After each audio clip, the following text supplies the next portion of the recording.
అయ్య బాబోయ్! ఖతర్ వార్ ఏమో కానీ నాకు పని మాత్రం ఎక్కువైపోయింది. ఎందుకంటే నైట్ మదీనా ఖలీఫ్‌లో బాంబ్ బ్లాస్టింగ్ జరిగింది. ఎందుకంటే అక్కడ అమెరికన్ ఎంబసీ ఉంది. దాని మీద బ్లాస్టింగ్స్ జరిగాయి. నైట్ 2:00కి మా మేడం వాళ్ళ డాటర్ వాళ్ళు ఇద్దరు ఫ్యామిలీలు, వాళ్ళ సన్ ఇద్దరు ఫ్యామిలీలు, మొత్తం నలుగురు ఫ్యామిలీలు నైట్ 2:00కి వచ్చి డోర్ కొట్టారు. ఆ టైంకి వాళ్ళకి అన్నీ అడ్జస్ట్ చేసి నేను పడుకునేటప్పటికి 5 అయింది. మార్నింగ్ 5కి వెళ్ళి పడుకుంటే ఎక్కడ నిద్రొస్తుంది? మార్నింగ్ కుకింగ్ ఎంత లిస్ట్ చెప్పారని. మొత్తం ఇప్పుడు ఇంట్లో 7 ఫ్యామిలీలున్నారు. ఫస్ట్ ఇక్కడ 3 ఫ్యామిలీలు, వాళ్ళొక 4.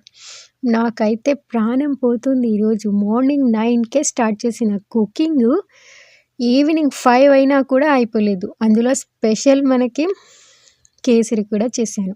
ఇంతమంది ఉన్నాం కదా! కద్దామాలు మాత్రం 14 మంది ఉన్నాం పిలిపిని వాళ్ళు. ఒక్కరు కిచెన్‌లో హెల్ప్ చేయలేదు. ఒక భీమవరం ఆంటీ మాత్రము మన ఇండియన్స్ తను మాత్రమే హెల్ప్ చేశారు. వాళ్ళ తెలివి చూడండి. ఇన్ని పొద్దునుంచి నేను చేస్తే మాత్రం ఇక్కడ ఏదో వనభోజనాలకి ఎత్తుకొచ్చినట్టు ఎత్తుకొచ్చి మేడం దగ్గర అప్రిషియేట్ అనిపించుకున్నారు వాళ్ళు. ఓహ్! అందరూ కలిసి పని చేశారని. కాదండి, చేసింది నేనొక్కదాన్ని, పేరు మాత్రం వాళ్ళకి. ఇలా ఉంటుందండి గల్ఫ్‌లో పరిస్థితి. మీరేమంటారో కామెంట్ చేయండి. Thank you for watching.